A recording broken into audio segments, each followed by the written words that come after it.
intelligence artificielle des médicaments. On va repartir un petit peu des bases, je vais vous parler d'abord un peu de mon parcours et je vais vous demander d'être un peu participatif, donc je vais vous poser des questions et l'idée c'est que vous puissiez vous-même me dire ce que vous savez, ce que vous ne savez pas et qu'on puisse voir ensemble un peu votre niveau de connaissance pour débuter. Donc moi, pour arriver au ministère de la Santé et devenir directrice de ce qu'on appelle des grands défis du numérique en santé, donc travailler sur l'innovation numérique au service des patients, des aidants, de la famille et des professionnels. J'ai, comme je vous l'ai dit, un parcours de pharmacie. Donc j'ai fait des études de pharmacie à l'université de Paris-Saclay. Pendant ces études de pharmacie, et je vous le conseille d'ailleurs, j'ai fait plusieurs stages dans différents centres. Est-ce que vous avez déjà entendu parler de l'INSERM et du CNRS? Par main levée, est-ce que quelqu'un a déjà entendu parler? Personne. En fait, l'INSERM et le CNRS, ce sont les deux plus gros centres nationaux de recherche en France qui permettent de travailler sur de la recherche médicale, d'inventer de nouveaux traitements, de nouveaux médicaments, de nouveaux vaccins. Donc, dans ces stages, j'ai travaillé sur ce qu'on appelle les nanobiotechnologies. Est-ce que ça parle à quelqu'un, les nanobiotechnologies? Si on décompose les biotechnologies, personne non plus. Donc, les biotechnologies, ce sont des solutions qui sont créées à partir d'organismes vivants ou humains. Et quand on parle de nanobiotechnologie, les nanos, ça veut dire qu'on descend à l'échelle plus petite que le microscope. Le microscope, c'est 10-6, et quand on passe au nano, c'est 10-9. Donc l'idée là, c'était de créer ce qu'on appelle un laboratoire sur puce, donc un laboratoire miniaturisé sur 10 cm pour faire du diagnostic précoce de la maladie d'Alzheimer. Est-ce que la maladie d'Alzheimer, vous en avez déjà entendu parler, à main levée? Très bien, est-ce que quelqu'un pourrait me dire ce qu'est la maladie d'Alzheimer? Ok, ici.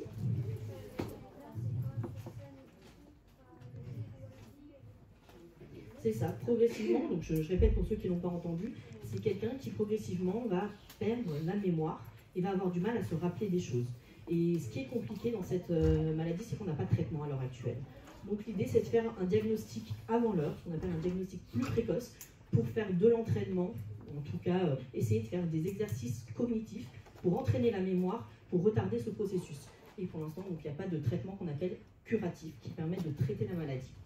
Donc, à la fin de ces études, j'ai obtenu ce qu'on appelle un doctorat en pharmacie. Donc, c'est un diplôme d'état de docteur en pharmacie qui m'a permis de travailler plus spécifiquement dans le cadre de ce doctorat sur ce qu'on appelle l'économie de la santé. Donc, comment est-ce que les médicaments qui sont efficaces peuvent être aussi remboursés par la sécurité sociale s'ils sont efficients.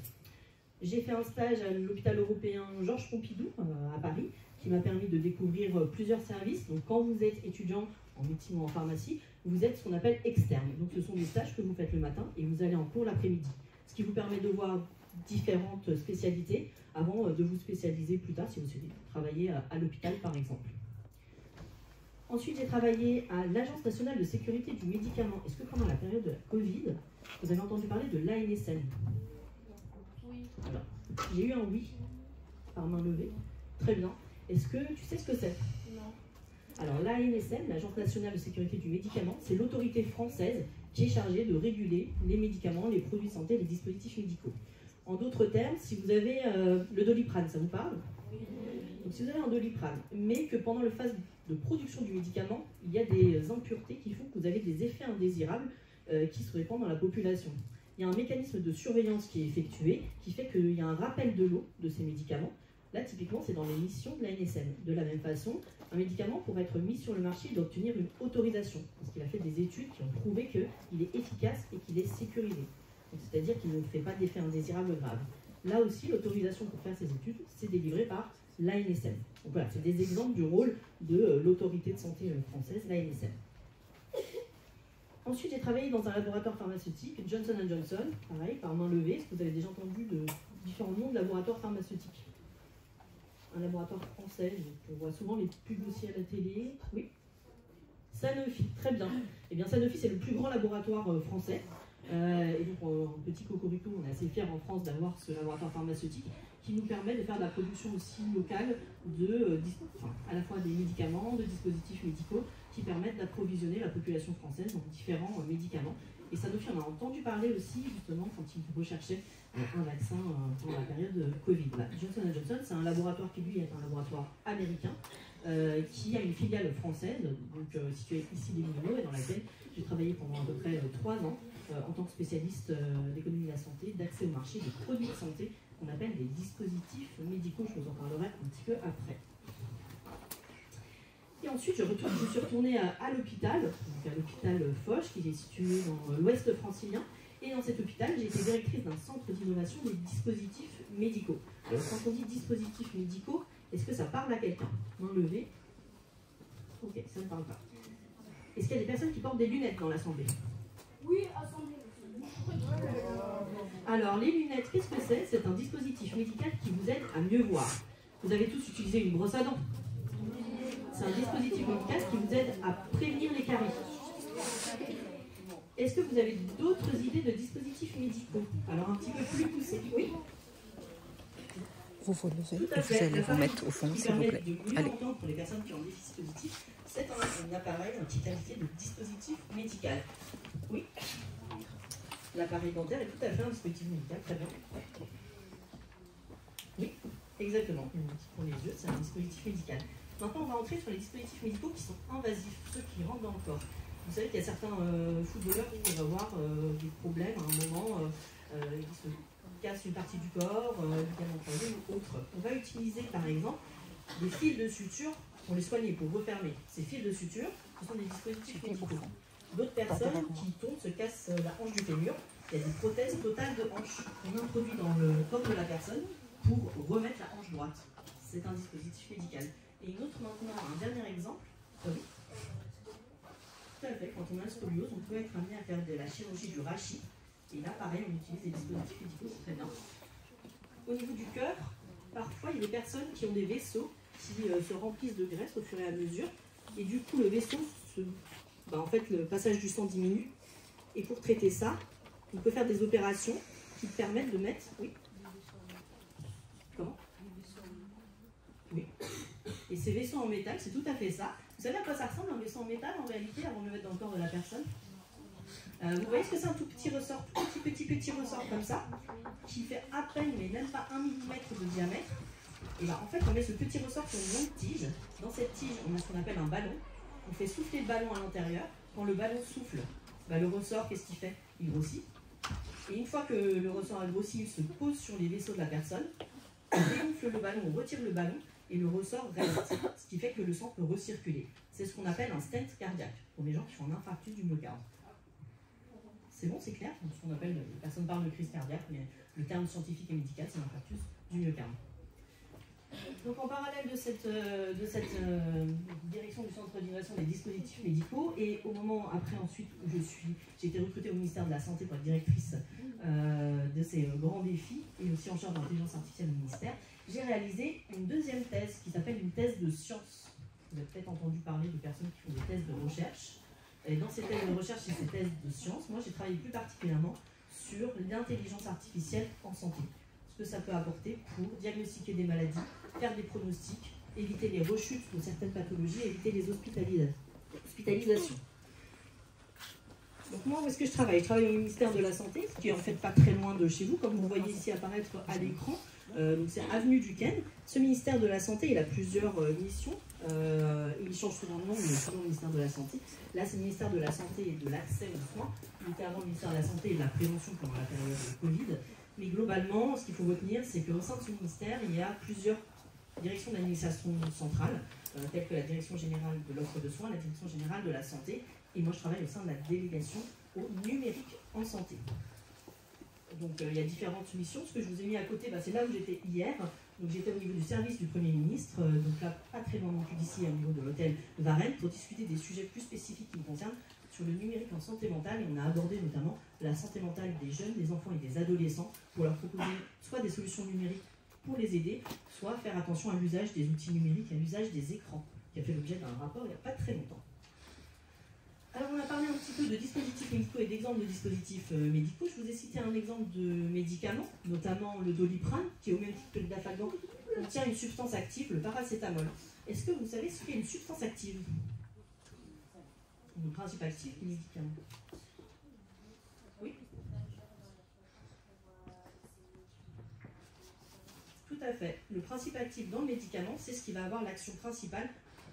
La finalité, c'est ce qui va permettre de traiter le symptôme ou la maladie. Avec ça, ce qu'on va ajouter, c'est des excipients. Est-ce que quelqu'un sait ce qu'est un excipient? Alors l'excipient, c'est en fait ce qu'on ajoute au principe actif pour permettre au médicament de tenir. On prend un exemple, parce que vous avez déjà vu une gélule. Principalement. Vous voyez, c'est des petits trucs en plastique où à l'intérieur il y a un petit peu de poudre. Ben, ce qu'on met dans la poudre, il y a une partie qui est du principe actif et une partie qui est de l'excipient pour permettre dans l'organisme de se diffuser plus rapidement. Par contre, parfois on a des comprimés. Vous voyez la différence avec la gélule, on n'a plus de petits plastiques autour.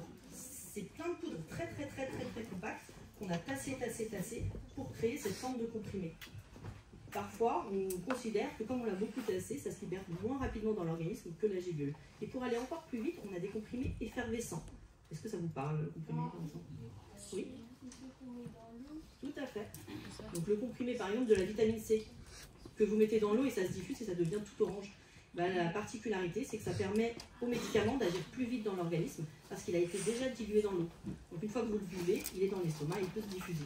C'est un phénomène pharmacocinétique et pharmacodynamique. Alors, dans les exemples, je vous ai mis un deuxième exemple, la ventoline. Est-ce que quelqu'un a entendu déjà parler de ventoline? Très bien. Vous savez, c'est pour quelle maladie qu'on utilise la ventoline? L'asthme, tout à fait. Est-ce que quelqu'un peut me définir ce qu'est l'asthme? Sinon, j'ai prévu une petite vidéo. Oui. Tout à fait. Et ça fait quoi, en fait, cette maladie respiratoire? C'est pas grave, on va demander à quelqu'un d'autre. C'est ça fonctionne par crise. Tout à fait. Alors, pour ceux qui n'ont jamais vu, ou en tout cas vu ce genre de crise, ça peut avoir plusieurs effets, on va dire, sur les gens en général. Je vais voir si la petite vidéo va fonctionner, sinon, c'est pas grave. Il y a la petite. Alors, pour cette maladie, en fait, ça fonctionne par crise, mais c'est ce qu'on appelle une pathologie chronique, donc qui est longue dans le temps. Pourquoi c'est comme ça? C'est où? C'est qui lui? Un jour, une question. C'est quoi l'asthme? Ça va prendre une petite minute. L'asthme est une maladie des voies respiratoires. Il touche plus de 4 millions de personnes en France, donc un enfant sur 10. Ça en fait du monde. C'est une maladie qui ne peut pas se guérir complètement, mais avec laquelle on peut bien vivre grâce à des médicaments. L'asthme se déclenche le plus souvent par crise. Tout à coup, les personnes se sont oppressées. C'est comme si elles respiraient à travers une paille bouchée. Mais alors, que se passe-t-il pendant cette crise? Quand tu respires, l'air entre par ta bouche. Il descend dans ta trachée et va jusqu'aux bronches. C'est comme ça qu'il apporte l'oxygène dans le sang. En cas d'asthme, les bronches rétrécissent, l'air passe mal et c'est tout le corps qui réagit. Respiration sifflante, sueur froide, cœur qui bat très vite. Beaucoup de crises passent après quelques minutes. D'autres durent longtemps et sont dangereuses. On peut même en mourir. Heureusement, il existe plusieurs médicaments. L'important est de savoir lequel prendre et à quel moment. Alors, par rapport justement à ces médicaments et à ceux qui existent, on va juste revenir sur ça. Ce que vous avez vu à l'écran, c'est de la ventoline. On est d'accord, donc ça c'est un médicament. Mais la particularité de la ventoline, c'est qu'en plus, ça comprend un dispositif médical qui permet en fait de distribuer le médicament de la bonne façon. Parce que je vous ai parlé des comprimés, je vous ai parlé des gélules, je vous ai parlé, vous m'avez cité l'effervescence, les comprimés effervescents. Il y a aussi des aérosols et la ventoline elle est distribuée par ce qu'on appelle un mécanisme de dispositif médical avec un aérosol. Donc ça veut dire que ça diffuse des petites gouttelettes pour que la personne puisse l'avoir dans la bouche. Alors deuxième question, là maintenant, c'est est-ce que vous avez déjà entendu parler du diabète? Je vois que oui. Alors la question, c'est une question assez simple, je vais vous demander de lever la main au fur et à mesure quand je dis réponse A, B ou C. Est-ce que le diabète c'est une difficulté à contrôler la quantité de sucre dans le sang, la glycémie? Ok, donc une majorité de réponse A. Réponse B, une difficulté à contrôler la quantité de sel dans le sang, la natrémie. 3 réponses. Et la dernière réponse, réponse C, est-ce que c'est une difficulté à contrôler la quantité de gras dans le corps? On appelle le cholestérol. Une petite réponse. Alors c'est pas mal, la majorité des personnes ont bien répondu, c'est effectivement une difficulté à contrôler la quantité de sucre dans le sang. Donc la glycémie, qu'est-ce que c'est? En fait, c'est le taux de glucose. Le glucose, vous savez ce que c'est? C'est quoi le glucose?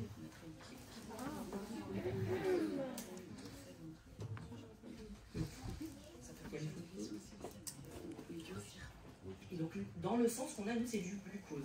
Et quand une personne, dans son corps, n'arrive plus à avoir la bonne quantité de sucre, et donc il peut y avoir Une diminution de sucre, c'est l'hypoglycémie. Une augmentation du sucre dans le sang, c'est l'hyperglycémie. C'est ce qu'on appelle le diabète. Il y a deux types de diabète. Le diabète de type 1 qui est... Oui.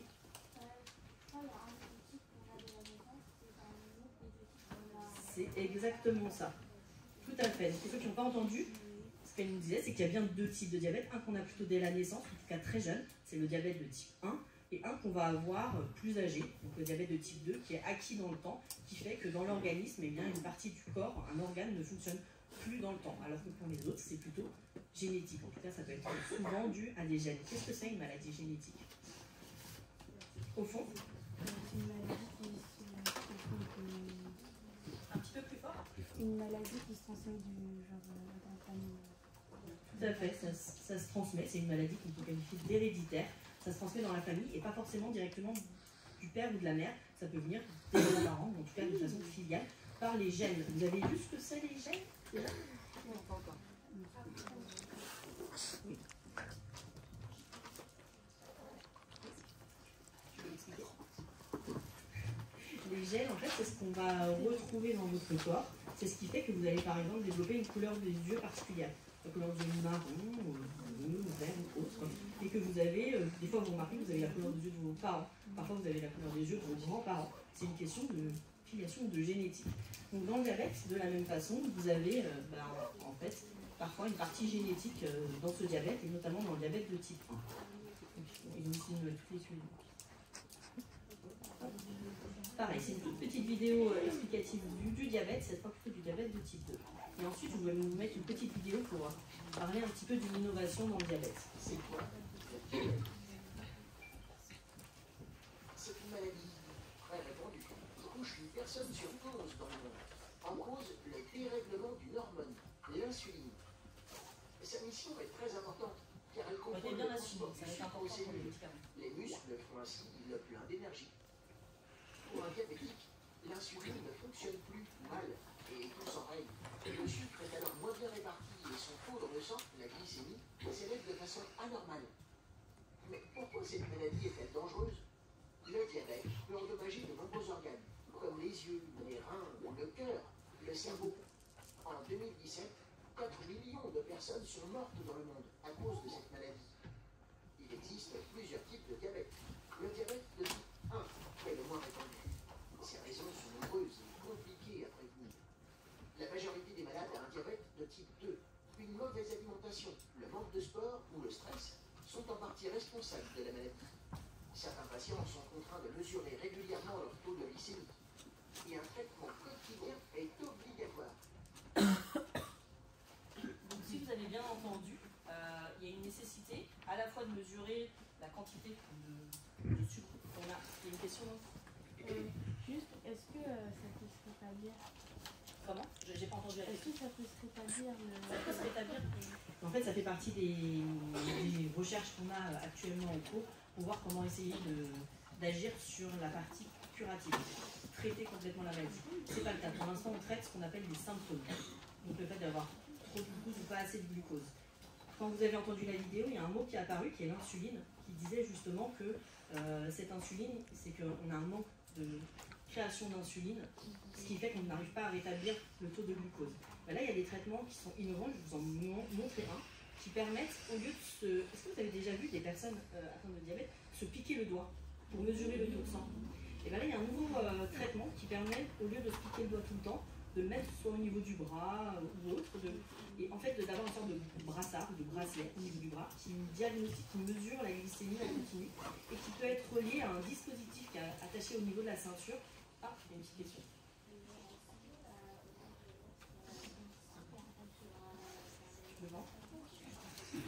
Alors, pour le diagnostic, oui, on peut le mettre au bras. Par contre, pour le traitement, on est obligé de le mettre au niveau de la ceinture abdominale. Parce que le traitement, on va l'administrer en continu en fonction de ce qu'il y a au niveau du bras, dit du taux de glucose dans le sang. Mais il y a des innovations tous les jours. Hein, donc. Ce que je vous disais, c'est que comme il y a un déficit d'insuline, ce qu'on a actuellement comme traitement, c'est d'injecter de l'insuline. Sauf que l'injection d'insuline, vous l'avez peut-être vu des fois, ça se fait avec un stylo. Et bien là, ce que je vais vous montrer, un stylo, pas un stylo avec lequel vous écrivez, hein, un stylo, un dispositif médical qui permet d'administrer l'insuline. C'est une seringue en fait, ce stylo. Et plutôt que de mettre cette seringue sur laquelle vous mesurez, vous dosez la quantité d'insuline en fonction de ce que vous avez mesurée de sucre dans le sang, il y a un dispositif qui permet, avec une boucle algorithmique, donc c'est semi-fermé, donc c'est l'intelligence artificielle, de prendre l'information qui vous est donnée, le taux de glucose dans le sang, et d'injecter la bonne dose d'insuline pour que vous puissiez éviter d'être en hypoglycémie et donc d'éviter de tomber dans les pommes, par exemple. Des fois, vous voyez des personnes qui tombent dans les pommes, c'est pas forcément dû à du diabète, mais il y en a certaines personnes qui tombent dans les pommes et qui vont avoir du diabète parce qu'elles ont un taux de sucre dans le sang qui est beaucoup trop bas, ils sont en hypoglycémie, et vous leur donnez une petite dosette de sucre qu'on met sous la langue. Bah là, typiquement, ce qu'on fait en fait avec l'insuline, c'est qu'on évite d'avoir à donner cette petite dosette de sucre parce qu'on régule en continu cette quantité d'hormones qui est l'insuline. Alors, on y va. Je suis diabétique et je suis traitée par insuline. Pendant des années, j'ai utilisé un stylo pour m'injecter l'insuline. Mais je n'arrivais pas à bien équilibrer mon diabète. En plus, je devais me cacher pour me piquer. Dernièrement, mon diabétologue m'a parlé de la pompe à insuline. Je l'ai essayé et depuis je ne m'en sépare plus. Ça a changé ma vie. Voilà ma pompe à insuline. C'est elle qui me dispense de l'insuline en continu. C'est un dispositif électronique très sophistiqué. L'insuline est contenue dans ce réservoir qui est relié à cette tubulure, elle-même reliée à un cathéter. Ce cathéter souple se place sous la peau. Mis en place pour 3 jours, il remplace les injections quotidiennes. C'est un peu comme un deuxième téléphone. Je l'ai toujours avec moi, dans une pochette, au bras ou à la ceinture. Ni vu ni connu. Que je fasse du sport, que j'aille au restaurant ou que je fasse une grasse mat, la pompe s'adapte à ma vie. Je donne. Donc voilà à peu près pour un exemple d'innovation qui permet, au lieu d'avoir les traitements un peu plus classiques,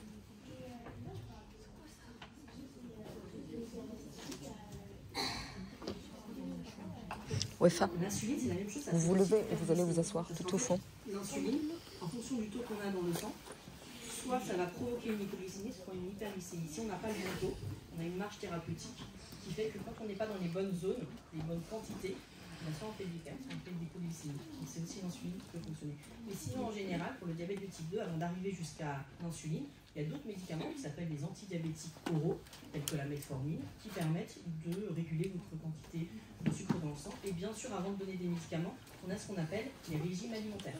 L'hygiène, en tout cas les régimes hygiéno-diététiques. Donc tout ce qui va être faire du sport, pratiquer l'activité sportive en général, ou alors, plus globalement, ce que vous mangez, et faire attention à ce que vous mangez, ce que vous buvez, éviter les consommations de soda ou d'aliments trop sucrés, ce genre de choses. Donc, les deux sont combinés, et le médicament, et ce que vous faites dans votre vie, même la consommation, le fait de fumer, ça peut être aussi un effet, avoir des effets délétères. Il y avait d'autres questions? C'était bon? Pas d'autres questions. Donc si on passe rapidement sur la suite, il me reste quelques exemples. Là, l'autre exemple que je vais vous donner, c'est l'utilisation des robots à l'hôpital, et notamment les robots pour aider les enfants qui arrivent à l'hôpital. Là, c'est un robot qui est utilisé à l'hôpital Necker. Vous voyez où c'est l'hôpital Necker? Oui. Et alors, en fait, l'hôpital Necker, juste à côté de chez vous, il y a plusieurs innovations, dont une ici, qui est un robot qualifié de robot humanoïde. Donc en gros, quand un enfant arrive à l'hôpital et qu'il doit subir une opération, l'idée c'est de jouer un petit peu avec lui, comme vous le voyez un peu à gauche de l'écran, et aussi de lui montrer des vidéos explicatives de ce qu'il va faire. Alors je ne sais pas si vous voyez très bien ici ce que c'est à l'intérieur. Dans l'iPad, il lui montre en fait un IRM. Comme l'enfant doit aller passer un IRM pour faire du diagnostic, donc de l'imagerie par résonance magnétique, l'idée ici c'est de pouvoir lui montrer ce qu'il va faire plutôt que d'arriver dans cette machine qui est assez imposante, très très grande, et surtout vous n'avez pas le droit de bouger, ça fait un peu un environnement très très fermé. Et donc avant d'aller jusque-là, le robot lui montre un petit peu les différentes étapes pour arriver jusqu'à la phase de diagnostic. Un autre robot qui est utilisé, c'est dans le cadre du cancer. Est-ce que vous avez déjà entendu parler du cancer? Eh bien, est-ce que vous savez ce que c'est? Il y a plusieurs mains levées. Petite main au fond. Le cancer, c'est une maladie qui est vraiment grave et c'est une maladie qu'actuellement elle ne peut pas être soignée. Alors, le cancer, maintenant, on a certains traitements qui permettent d'améliorer la vie des patients et parfois aussi de soigner, mais pas toujours complètement, et parfois on peut avoir un rétablissement, une rémission, ce qu'on appelle en fait soigner dans les cancers. Oui.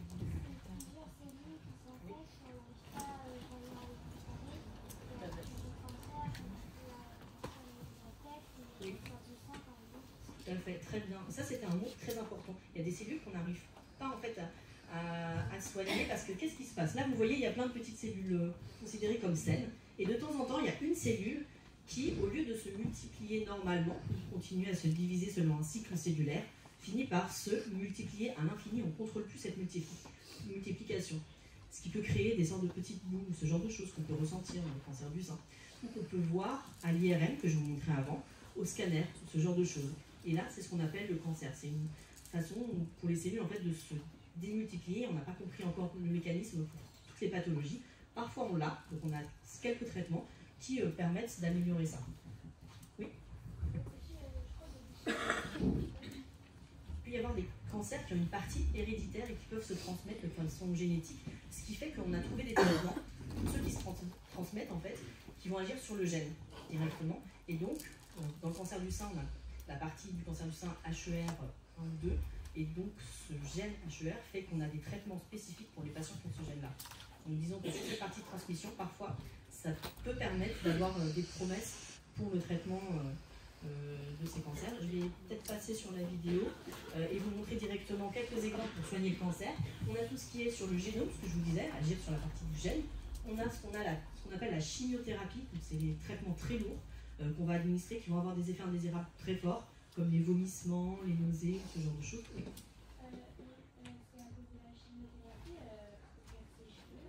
C'est à cause de la chimiothérapie qu'on perd ses cheveux, tout à fait. Ça fait partie des effets indésirables dont on parlait qui sont très forts. Et c'est pour ça que de plus en plus, on essaye de parfois limiter la chimiothérapie pour cumuler avec d'autres pratiques telles que la chirurgie, la radiothérapie, pour essayer de réduire certains de ces effets très nocifs que les patients ont du mal à supporter. Tout à fait. Ça fait partie des effets indésirables.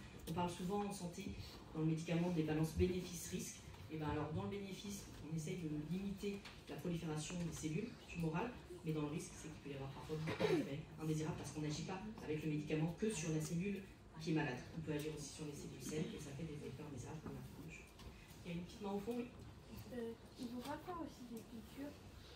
Alors, sur ces piqûres dont tu parles, en fait, ça, à mon avis, ça fait plutôt référence à de la thérapie génique qui peut être utilisée dans le cancer.